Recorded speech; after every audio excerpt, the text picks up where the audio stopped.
Bonjour tout le monde, merci, merci pour l'accueil. Bon dimanche matin, merci de vous être déplacés au Collège Grasset pour nous entendre. L'économie sociale, solution aux crises climatiques et du logement, qui sont des crises croisées. Comme je disais d'entrée de jeu, je peux faire cette conférence-là en 3 heures. Je peux la faire aussi en 15 minutes. Fait qu'on va viser à peu près la durée qui a été prévue ensemble aujourd'hui. Peut-être un petit mot sur mon parcours très brièvement, là, juste pour que vous sachiez qui je suis et qui vous parle ce matin.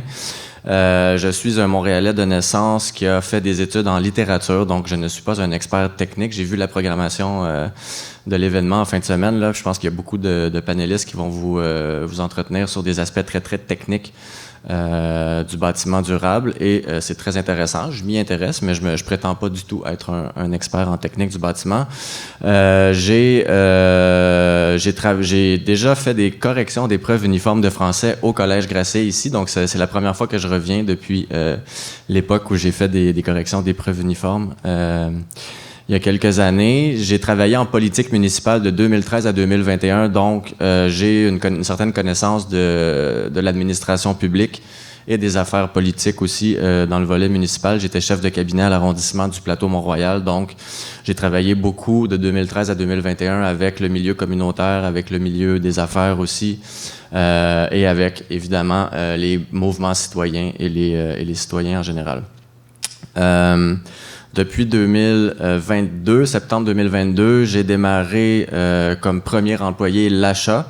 Je vais vous en parler sur la prochaine slide, qui est donc l'achat qui est... En fait, je vais tout de suite mettre la prochaine slide. Donc, l'achat qui est un regroupement d'OBNL, de coopératives et de sociétés parapubliques en économie sociale, qui a été fondé, qui a été imaginé, disons, à partir de 2017 à Montréal, par une poignée de grands OBNL. Je mets des guillemets parce que toute chose étant relative, au Québec, on n'a pas une tradition de très, très grands propriétaires, développeurs de logements à but non lucratif. On a un modèle un peu différent, je vais vous en parler. Mais donc, de grands OBNL à Montréal qui ont décidé de se rassembler pour mettre en commun certaines stratégies, mutualiser certaines ressources et surtout opérer le fameux changement d'échelle dont on parlait depuis longtemps en matière de logement social et abordable au Québec. Depuis septembre 2022, je suis directeur général de l'achat, donc ça fait 2 ans et des poussières. Aujourd'hui, donc au moment où je suis arrivé il y a 2 ans, l'achat, ça représentait environ 8 organisations. 2 ans plus tard, on est rendu une vingtaine d'organisations. Donc là, j'ai mis sur la slide, vous voyez un petit peu en chiffres, 7400 logements sociaux et abordables, principalement dans la région du Grand Montréal. On est passé à une mission québécoise aussi l'an dernier, donc on a quelques groupes en dehors du Grand Montréal aussi qui commencent à se joindre à notre mouvement, à notre organisation, mais on est principalement à Montréal pour l'instant. Valeur foncière de plus d'1 milliard de dollars quand on a valeur additionnée évidemment là, de nos membres. Surtout 5000 nouvelles unités en développement à travers ces différents groupes-là. Donc, beaucoup de projets en développement. Vous pouvez vous imaginer qu'on a des réflexions aussi à savoir quel sera l'impact environnemental de cette croissance de notre parc immobilier. Peut-être juste pour, je ne sais pas à quel point vous connaissez ou pas le secteur du logement social, du logement à but non lucratif au sens large, logement social abordable.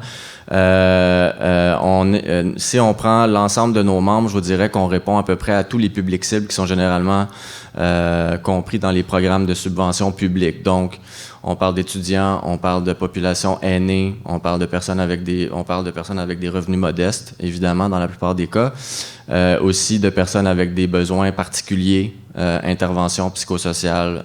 Il y a des personnes handicapées à mobilité réduite aussi. Donc, on va vraiment toucher un public, une clientèle, j'aime pas trop le mot clientèle, mais public ou population ou clientèle, assez vaste. Et donc, vous avez probablement remarqué dans les politiques publiques, que ce soit municipales, provinciales ou fédérales, qu'on parle souvent des quartiles ou des quintiles de revenus, donc les pouvoirs publics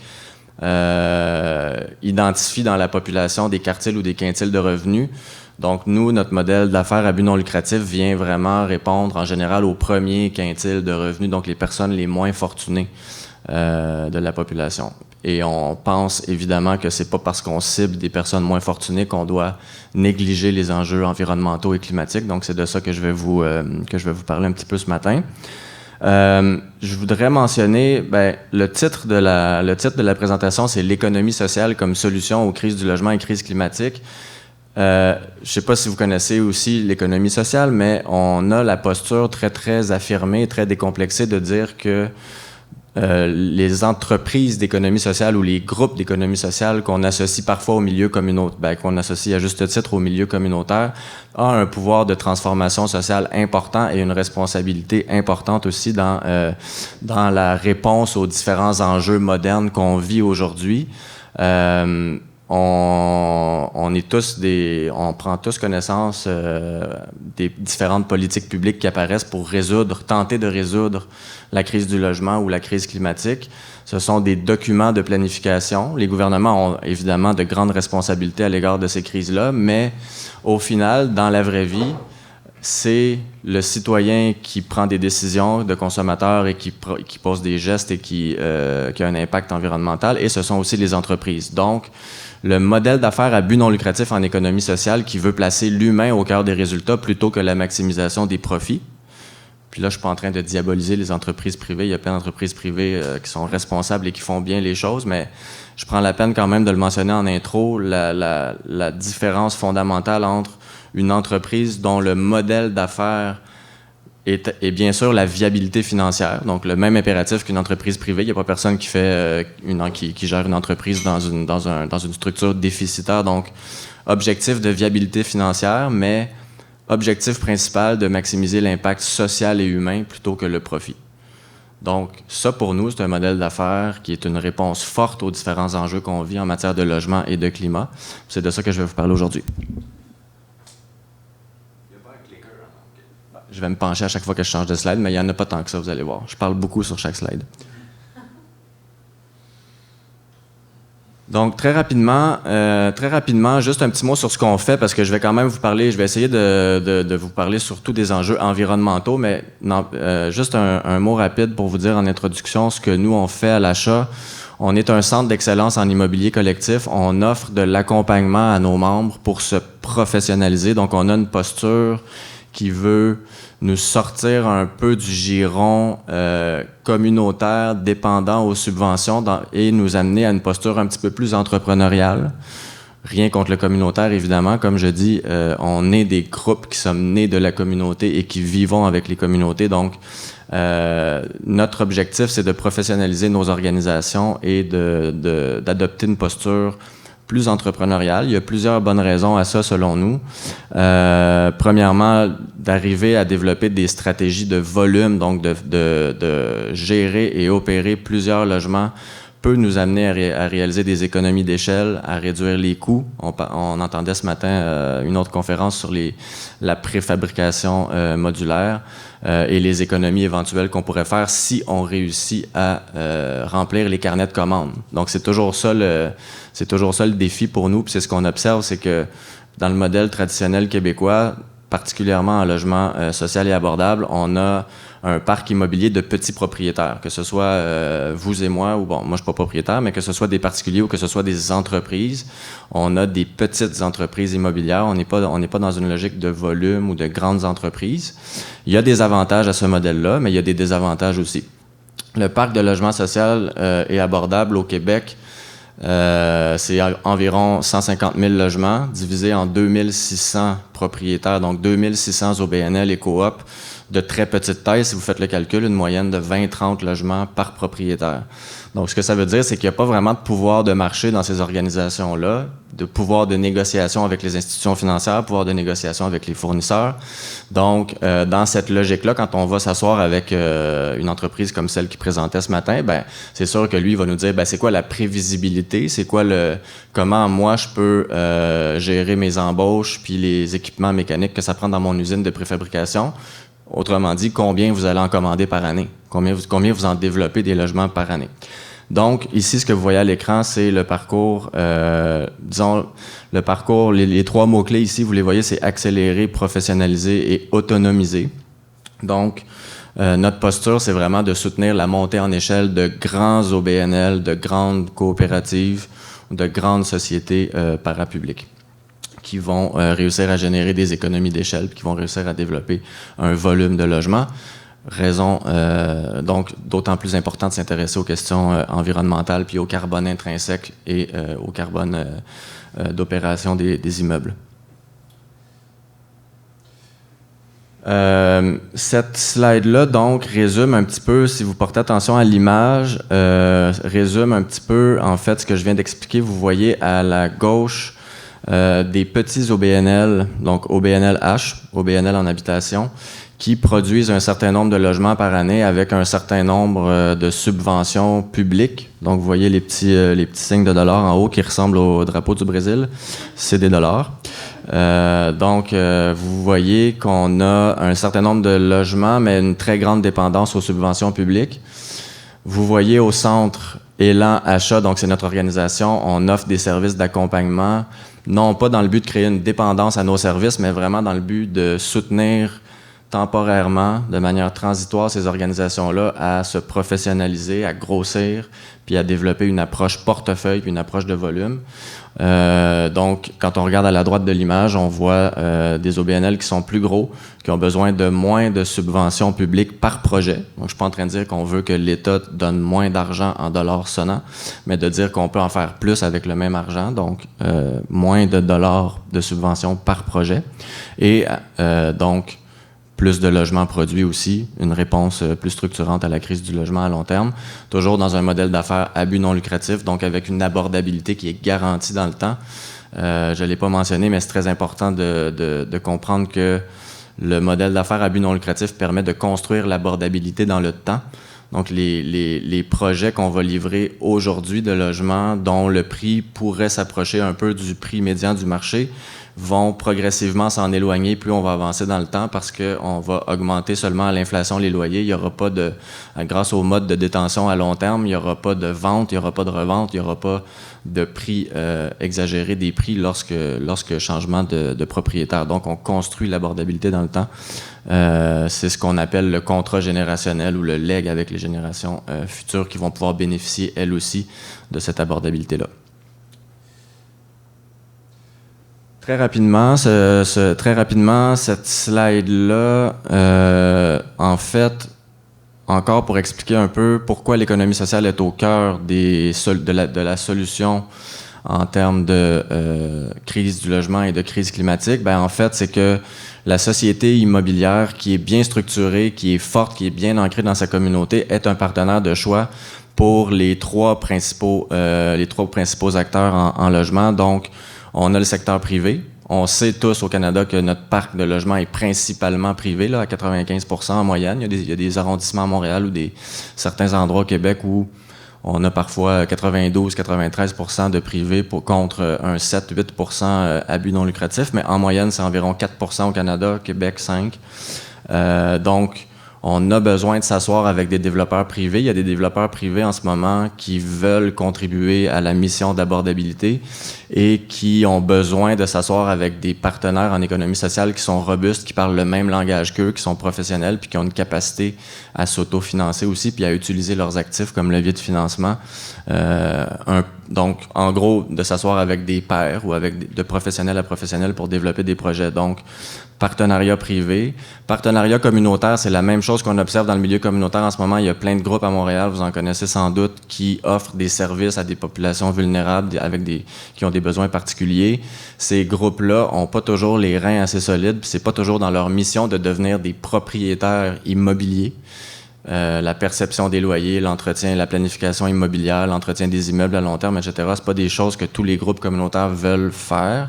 Donc, d'avoir un OBNL d'une certaine taille professionnelle, bien structuré, qui vient s'asseoir avec eux puis qui vient planifier à long terme une réponse à des besoins particuliers en matière de logement ou en matière immobilière au sens large, avec des locaux communautaires, par exemple, c'est aussi hyper important, puis on en a besoin, puis on le voit dans nos quartiers.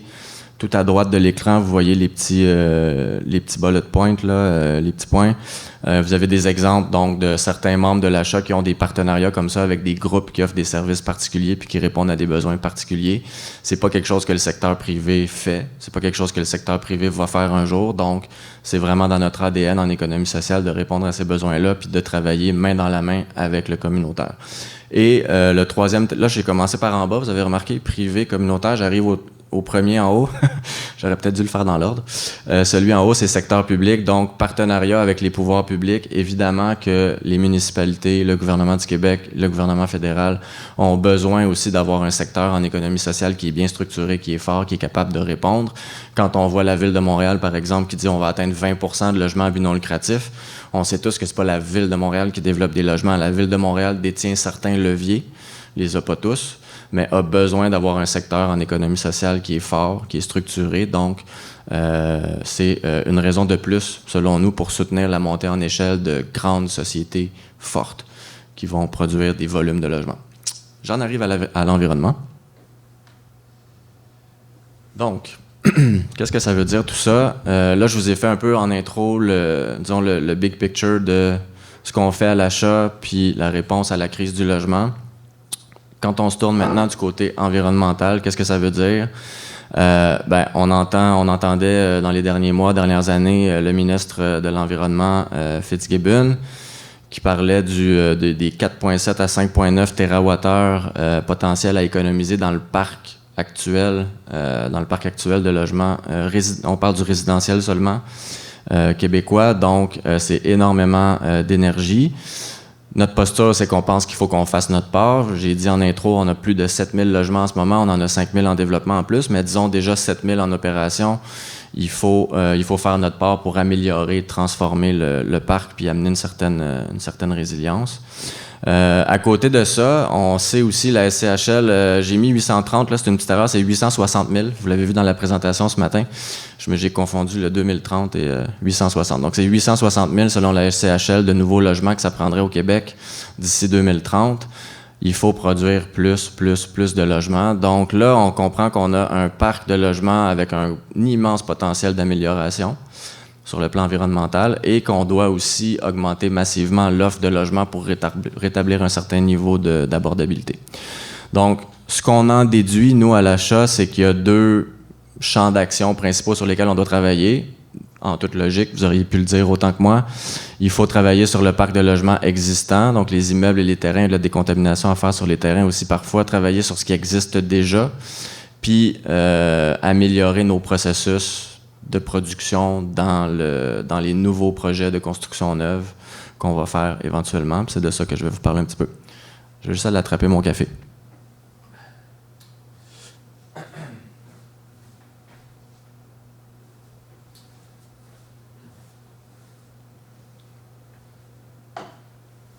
Donc, on pense qu'il y a 5 axes d'accompagnement transversaux. Déjà, on pense qu'il faut avoir une approche holistique. Donc, on court beaucoup d'événements en habitation. À l'achat, on en fait. À chaque année, il y en a plusieurs. Surtout au mois de novembre, il y en a plein. Et à chaque fois qu'on parle d'environnement et d'habitation, on est souvent dans des discussions très, très, très techniques qui sont hyper intéressantes et importantes, mais on est souvent sur les améliorations énergétiques ou sur les améliorations technologiques des bâtiments. On néglige parfois d'autres aspects qui sont liés à l'environnement en habitation. Donc, pour notre part, on a pris le temps d'y réfléchir comme il faut. On s'est dit, OK, là, on veut, oui, réduire les GES, mais il faut aussi réfléchir en termes de résilience climatique. On aurait beau avoir le bâtiment le plus efficace sur le plan énergétique, s'il y a une panne de courant, s'il y a une panne de courant pendant 3 semaines, s'il y a une tempête, s'il y a des inondations, ça ne nous sert pas à grand-chose d'avoir une bonne efficacité énergétique. Donc, on pense qu'il faut élargir un peu. On n'est pas en train de dire qu'il ne faut pas travailler sur l'efficacité énergétique. Au contraire, il faut y travailler. Mais il faut prendre un pas de recul puis avoir une approche un peu plus transversale dans une logique, oui, de réduction des GES, mais aussi de résilience territoriale, sociale et économique. Évidemment, vous vous doutez que pour nous, les modèles d'affaires en économie sociale sont les mieux adaptés pour réussir à atteindre ces différents objectifs-là. Donc, on a constaté en parlant avec nos membres, on leur a demandé, est-ce que vous voulez Est-ce que vous voulez en faire plus? Est-ce que ça vous préoccupe? Est-ce que vous aimeriez améliorer vos bâtiments? Est-ce que quand vous construisez des nouveaux projets, vous sentez que vous êtes vraiment à la fine pointe de ce qu'il faut faire pour les générations futures, puis en termes environnemental? La réponse était unanimement oui, il faut en faire plus. Non, on n'est pas à la fine pointe. Et un des constats qui est ressorti, c'était qu'il y a une très grande disparité, un très grand éparpillement, je vous dirais, dans les services d'accompagnement et dans les programmes de soutien aussi à ces mesures-là. Donc, c'est très difficile pour un propriétaire qui possède, par exemple, 500 logements et qui veut faire plus, de s'y retrouver avec des ressources limitées dans un flux continu d'opérations au jour le jour où il y a un toit qui coule, il faut le réparer, il y a des locataires qui ne payent pas, il faut courir après, il y a des urgences qui sont toujours plus urgentes que celles de la crise climatique. J'aime pas du tout la phrase que je viens de dire, mais c'est un peu ça la réalité opérationnelle que vivent les propriétaires. Ils n'ont pas le temps de s'en occuper, puis en fait, ils n'ont pas le temps de s'en occuper parce que c'est compliqué de s'en occuper. Il y a un éventail infini de programmes de subvention, ne serait-ce qu'à Hydro-Québec. Tentez de vous y retrouver, puis vous verrez, il n'y a pas une page web qui regroupe tous les programmes de soutien d'amélioration énergétique chez Hydro-Québec. Il y a des programmes de financement au fédéral, au provincial, dans les villes. C'est un job temps plein juste de se démêler dans les outils de financement. Puis une fois que tu as trouvé les outils de financement, tu n'as pas encore établi c'était quoi le bon projet pour ton bâtiment à toi. Fait qu'il y a vraiment un enjeu d'accompagnement sur le volet technique, numéro 1. La gestion des matières résiduelles, on a beaucoup de pression maintenant des municipalités qui exigent de plus en plus que les immeubles multilocatifs, même de petite taille, soient exemplaires en matière de compost, de recyclage, etc., etc. Il faut s'intéresser à ces questions-là. Il y a beaucoup d'améliorations potentielles ici en termes de matières résiduelles. Souvent, ces solutions-là impliquent une participation des citoyens aussi, puis une participation des locataires, puis c'est pas toujours évident dans des bâtiments qui datent de 30, 40, 50 ans d'intégrer des bonnes pratiques en matière résiduelle.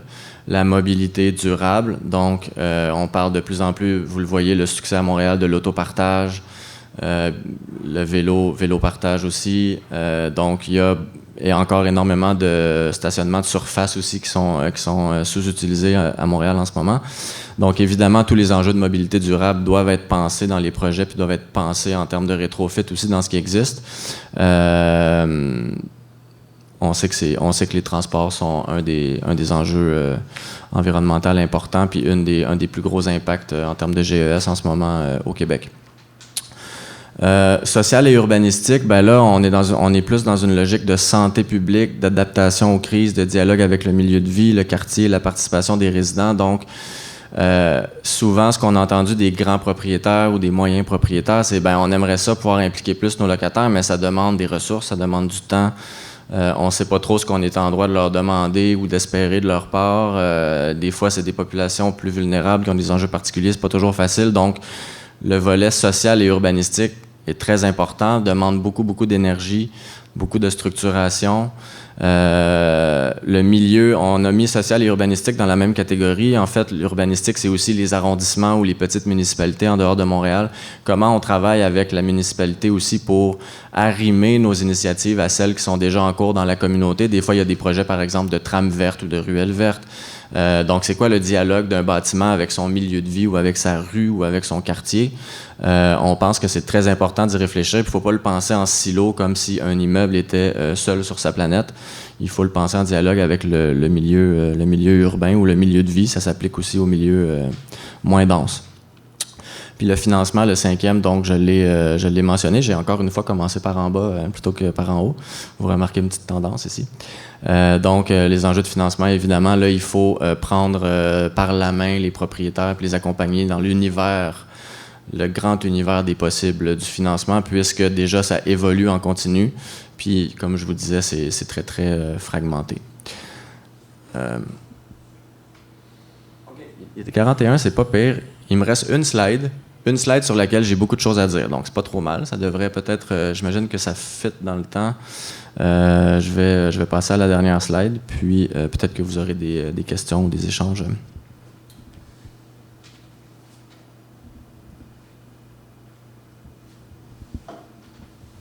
J'ai choisi un exemple qui permet de wrapper un petit peu l'ensemble des choses que j'ai dites. Je ne suis pas rentré beaucoup dans le technique. On aimerait ça éventuellement pouvoir présenter plus d'exemples que ça parce qu'il y a beaucoup d'initiatives qui se font en ce moment. Ce matin, on entendait parler de construction préfabriquée là, Utile, qui est un des membres de l'achat, qui fait du logement étudiant. Vous en avez peut-être entendu parler, ils sont assez visibles dans les médias. Sont en train de faire un projet pilote avec les industries Bonneville à Rimouski. Et ils ont l'intention l'année prochaine de produire un livre blanc, donc qui va être ouvert au public, à travers lequel ils vont partager leurs apprentissages de cette expérience-là en construction préfabriquée à Rimouski. Il y a beaucoup d'obstacles qu'ils ont identifiés dans ce secteur-là, mais il y a aussi beaucoup de solutions qui sont en train de dénouer. En fait, le préfabriqué, ça permet vraiment d'accélérer la mise en place de logements. C'est pas de ça que je vais vous parler ici, mais juste pour vous dire qu'il y a beaucoup d'innovations puis il y a beaucoup de pistes qui sont explorées en ce moment. Là, je vous en présente une. Puis j'ai fait exprès de sortir de Montréal parce qu'on est on se fait parfois accuser d'être un petit peu montréalocentriste, donc c'est bien de donner des exemples en dehors de chez nous. C'est Métis est une jeune organisation au BNL qui est née à Métis-sur-Mer, donc en Gaspésie, autrefois dans la région de la Gaspésie, qui est basculée dans la région bas du fleuve, mais c'est un peu plus loin que Rimouski, donc en Gaspésie. Ils sont en train, en fait, donc déjà, ils ont une approche d'éco-quartier. Donc, eux veulent, leur vision de développement, c'est de faire du volume, c'est de faire du logement à but non lucratif, abordable à perpétuité, et c'est de construire des éco-quartiers, donc, qui sont vraiment intégrés dans une approche manufacturière. Donc, eux, c'est le premier OBNL au Québec qui décide d'être à la fois promoteur immobilier et constructeur immobilier. Donc, il n'y a pas de... C'est la même entreprise qui va faire les montages financiers puis qui va faire la promotion des projets et qui va les réaliser aussi en construction. Donc, c'est une approche assez innovante. Ils sont très impliqués dans l'écosystème du bas du fleuve et de la Gaspésie. Donc, ils participent en ce moment à la création d'une grappe d'éco-construction du Bas-Saint-Laurent. Donc, il y a vraiment une approche manufacturière puis une approche de grappe industrielle qui est très, très intéressante puis, et qui peut, à notre avis, être reproduite ailleurs. Donc, il y a vraiment une possibilité de mise à l'échelle de ce genre d'approche-là. Il n'y a pas de one size fits all. Évidemment, dans chaque région, il y a des réalités économiques différentes, il y a des réalités d'approvisionnement différentes, il y a des coûts qui peuvent varier en lien avec ça aussi.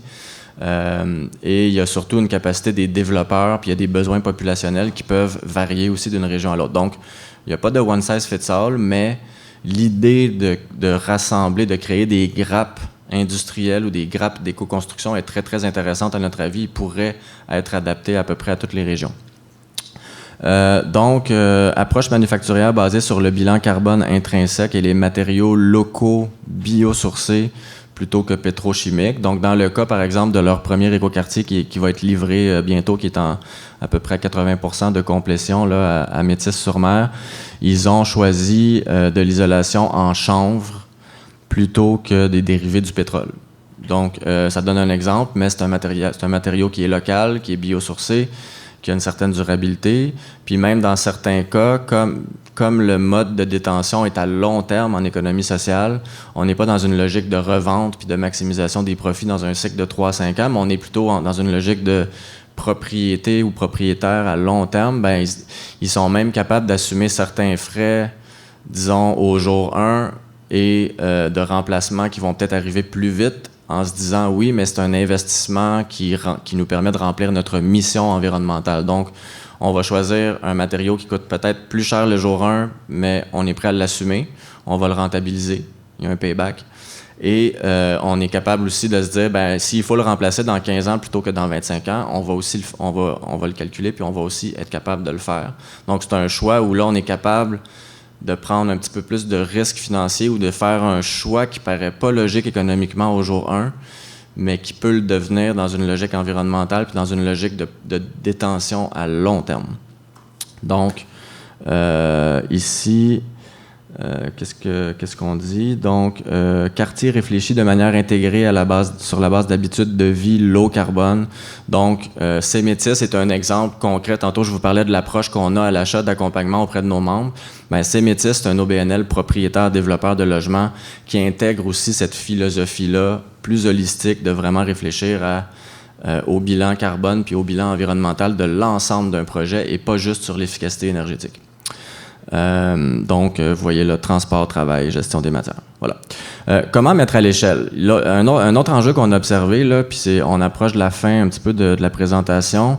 Souvent, on a l'impression qu'il y a des innovations technologiques, qu'il y a des innovations en matière d'environnement, habitation, qui sont intéressantes, mais qui sont soit inabordables, soit difficiles à mettre à l'échelle. Donc, au Québec, on sait qu'on a des besoins grandissants en matière de logement. On sait que les besoins sont gargantuesques. On se rappelle tantôt le potentiel en térawattheure d'amélioration énergétique juste dans le parc existant. Donc, la charge de travail qui nous attend est gargantuesque. Comment on fait pour mettre à l'échelle?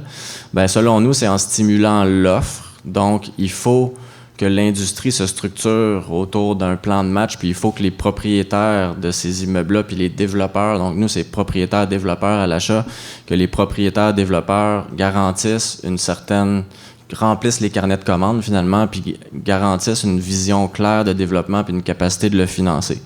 C'est là où l'approche de l'achat, de dire qu'il faut faire du volume, devient payante. C'est que, oui, il y a certains avantages au modèle communautaire de petits propriétaires qui prennent en charge, mais l'avantage des grands propriétaires, c'est de pouvoir garantir un certain carnet de commandes puis de faire des économies d'échelle. Donc, je vous glisse un petit mot sur l'Autriche qu'on a eu l'occasion de visiter l'an dernier en octobre, qui est un modèle de développement très proche de celui dont je vous parle, de l'achat de grands propriétaires développeurs. Donc, on se rappelle au Québec, 150 000 logements, 2600 propriétaires.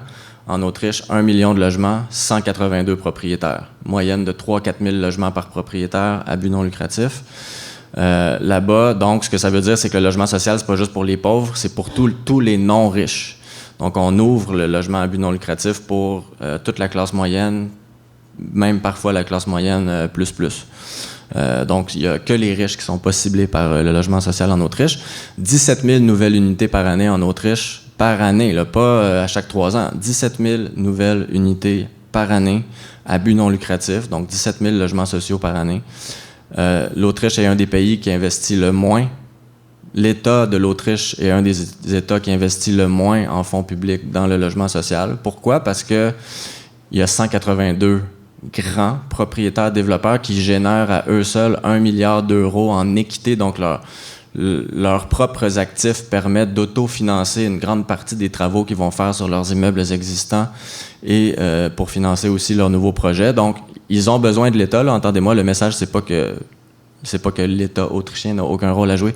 L'État autrichien joue un rôle hyper structurant pour eux, mais ils ont choisi un modèle de développement différent, ils ont fait des choix différents, puis les résultats sont très intéressants puisqu'ils développent avec à peu près les mêmes montants de subventions, 17 000 unités par année. Le fait qu'ils en développent beaucoup, chacun aussi, permet de faire des innovations en matière environnementale. Donc, on a vu là-bas des bâtiments zéro carbone. On a vu, en fait, la plupart des innovations environnementales en immobilier viennent du milieu de l'économie sociale. Donc, on a souvent l'impression au Québec puis au Canada que c'est le secteur privé qui a de l'argent, que c'est le secteur privé qui est rapide, que c'est le secteur privé qui est capable d'innover, que c'est le secteur privé qui va faire les bâtiments les plus durables. Ben, en fait, c'est pas une question de secteur privé ou social, c'est une question de market power, c'est une question de capacité de réalisation. Puis nous, on pense qu'en économie sociale, il n'y a aucune raison de se priver de ces capacités-là. On peut les avoir, il faut juste avoir une vision pour le faire. Donc, de la même manière que le privé, avec une certaine rapidité, avec une capacité de s'autofinancer, puis avec la volonté d'innover aussi en matière d'environnement. C'est un peu là-dessus que je m'arrêterai. Vous avez le site web de CEMETIS, puis je vous mets la dernière slide avec le nôtre aussi.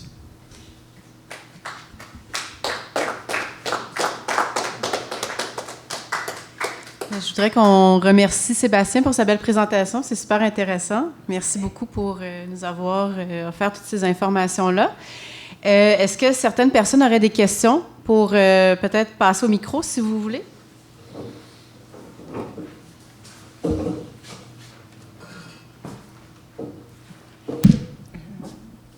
Est-ce qu'on m'entend? Oui, c'est beau, merci. D'abord, félicitations pour votre implication, pour tout ce que vous avez réalisé en vous intéressant.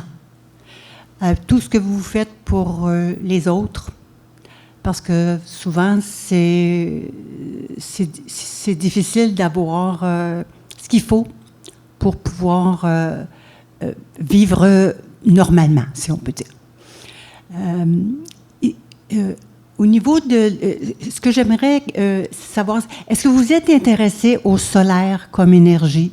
Parce que c'est une énergie qui, pour l'autonomie, c'est une énergie qui est maintenant avec Hydro-Québec, si on met du solaire sur le toit, si on devient autonome au point de vue énergétique, on est directement connecté avec Hydro. Alors, il y a une sécurité, il y a déjà 800 autoproducteurs solaires. Est-ce que c'est possible de s'intéresser au solaire pour ceux qui existent, qui veulent améliorer leur qualité de vie, la sécurité que ça donne avec les génératrices, puis aussi avec la sécurité que ça donne ce qu'on peut dire, à la clientèle, disons. La sécurité, c'est très important. Ces immeubles-là sont très sécurs. J'en connais un petit peu. Je connais des gens qui ont habité là, à un moment donné, et qui ont tellement, après 20 ans, ils ont tellement économisé qu'ils sont capables de s'acheter une maison ou en colocation, ou enfin une autre formule, ils sont bien, ils sont tellement bien.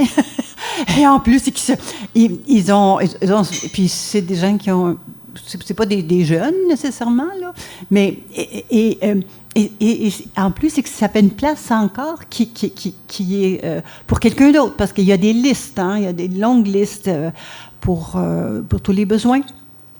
Oui. Merci pour la question. Merci beaucoup aussi pour le commentaire positif. Il faut savoir. Je pense que oui, déjà la réponse courte, oui, il faut s'y intéresser. Je pense qu'il y a certains de nos membres qui ont déjà regardé ça, le solaire ou les différentes alternatives énergétiques. Il faut savoir que normalement, il y a des politiques. La Régie de l'énergie exige à Hydro-Québec d'avoir des politiques énergétiques favorables au logement à but non lucratif, qui ne sont pas toujours appliquées. Donc, Hydro-Québec est censé avoir certains tarifs préférentiels ou certaines mesures de soutien aux améliorations énergétiques dans le logement à but non lucratif. Je vous dirais que déjà, la première partie de ma réponse, c'est au niveau relationnel avec Hydro-Québec, il y a beaucoup de travail à faire pour structurer le soutien et l'accompagnement qui peut être offert par Hydro-Québec, qui est quand même notre fournisseur principal au Québec. Mais cela dit, donc, pour répondre à la question plus précise sur les panneaux solaires, je voudrais pas trop m'avancer sur le volet technique de cette question-là. Je pense qu'il y a certains de nos membres qui l'ont déjà évalué, qui ont déjà exploré un peu ces pistes-là. À ma connaissance, on l'a pas fait encore, mais je pense que c'est quelque chose qui pourrait potentiellement se développer de manière... en termes de résilience, c'est sûr que c'est intéressant d'avoir une autonomie sur place lorsqu'il y a des grandes pannes du réseau national en électricité.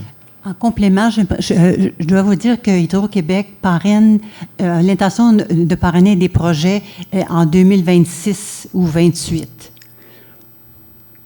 Allez-y. Merci.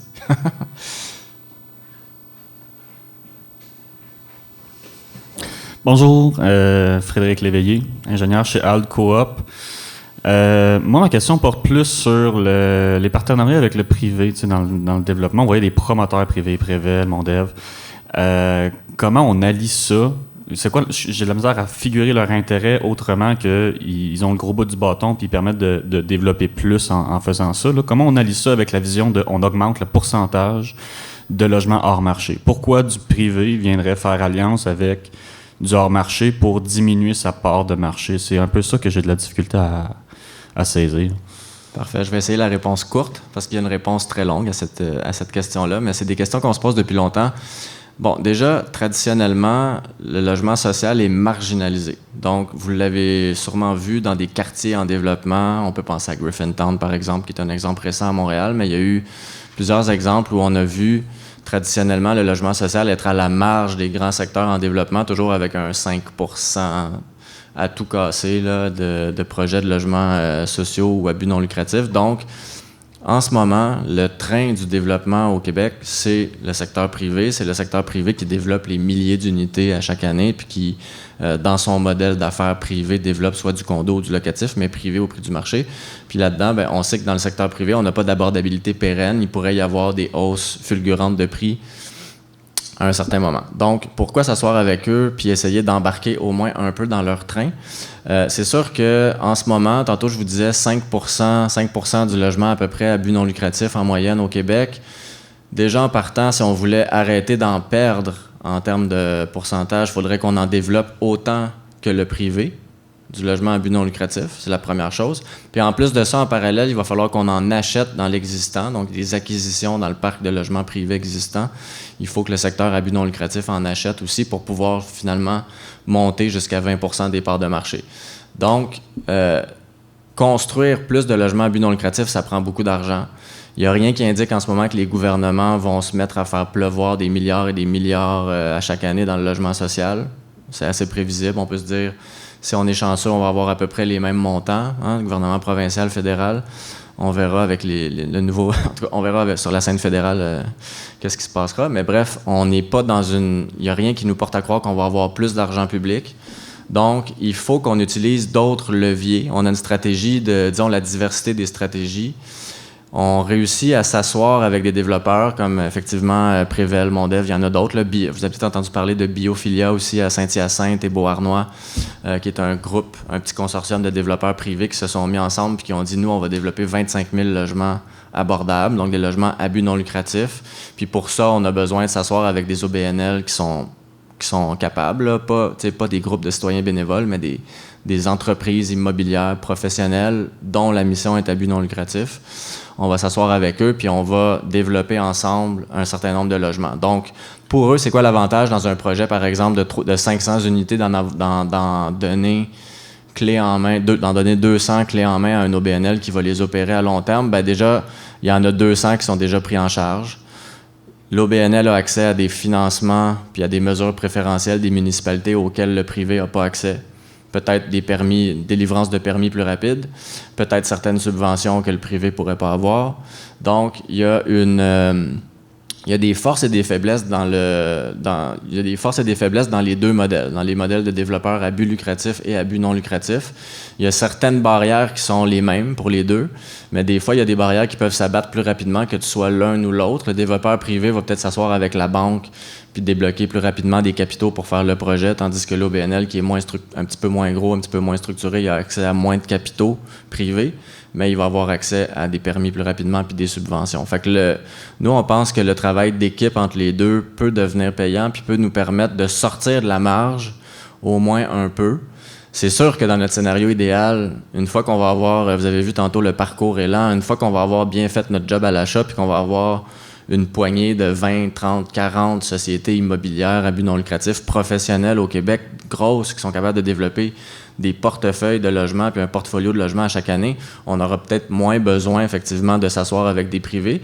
Mais en même temps, quand on regarde, par exemple, Bassin Wellington, tout ce qui est Bridge Bonaventure, Namur, Hippodrome, les grands secteurs en développement, quand on parle de 10 000, 15 000, 20 000 logements à développer dans des secteurs, ben, c'est sûr qu'on peut dire, on n'est pas proche de ce qu'on voit en Autriche où ils atteignent 75% de ces nouveaux quartiers-là à but non lucratif.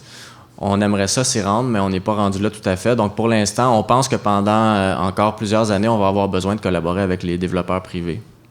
C'est bon, je le voyais comme transitoire aussi, là, mais merci. Ouais. Oui, la vision à très long terme, ça pourrait être faisons des quartiers 100% à but non lucratif.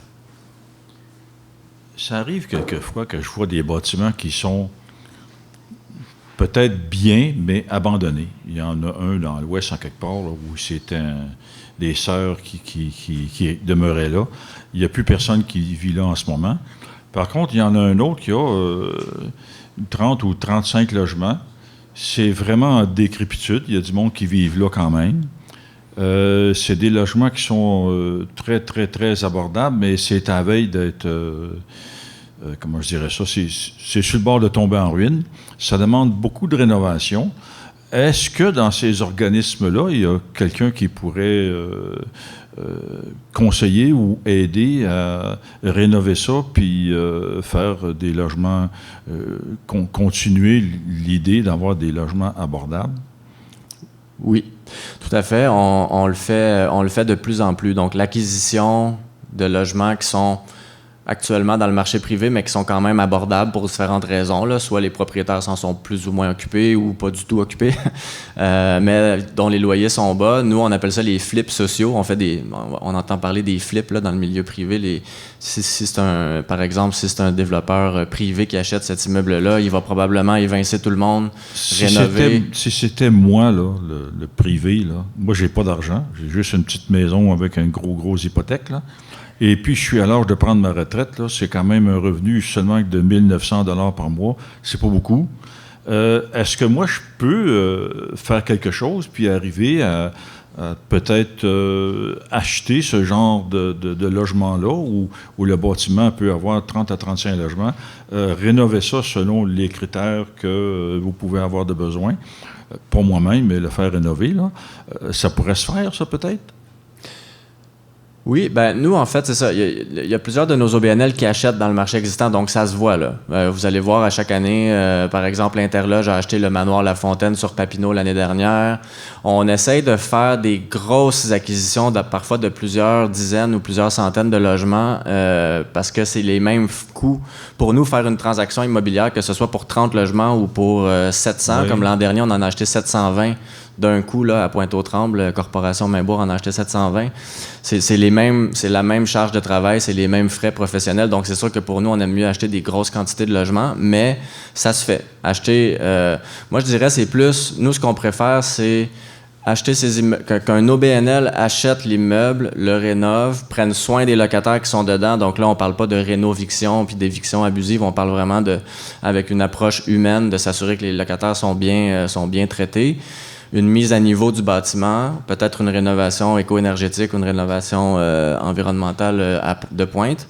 Et ensuite, réintégrer les locataires avec un loyer qui est raisonnable, abordable, puis surtout qui va rester abordable pour des décennies encore après. Donc, oui, on n'a jamais fait avec un particulier. Là, je ne sais pas ça serait quoi le modèle que vous proposez, mais en général, nous, ce qu'on propose, c'est que l'OBNL devienne propriétaire parce que cet actif-là, l'OBNL qui veut se développer puis qui veut faire des centaines de logements par année, il va l'utiliser comme levier dans les années suivantes. Donc, ce qu'on a vu, par exemple, Solide, il y a quelques années à Longueuil, une de nos organisations membres, ils ont acheté un 30 logements comme ça à Longueuil, puis 5 ans plus tard, ils ont réhypothéqué cet immeuble-là pour acheter l'autre à côté.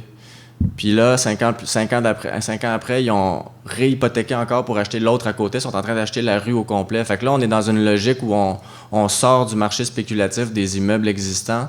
Puis grâce à la posture de l'OBNL qui grossit puis qui utilise la rotation de l'équité, donc ces actifs qui tournent. Fait qu'on préfère, comme je disais tantôt, on préfère soutenir la montée de plus grands propriétaires parce que plus ils deviennent gros, plus ils peuvent en acheter, puis plus ils peuvent en construire aussi. Ça prend la volonté de le faire aussi. Ça prend une entreprise qui veut le faire, oui, effectivement. Parce que ces gens-là, ils sont pas nécessairement aptes à gérer leur loyer. Et puis, comme tu disais tantôt, il y en a qui payent, il y en a qui ne payent pas. Oui, non, c'est ça. C'est un métier. C'est un métier, c'est une profession. C'est pour ça qu'on parle de professionnalisme. Donc, on voudrait vous épargner d'avoir à vivre ça puis à gérer ces 30 locataires-là. Nos OBNL sont spécialisés là-dedans, c'est leur métier. Puis on l'intègre à nos pratiques. OK. Merci. Plaisir.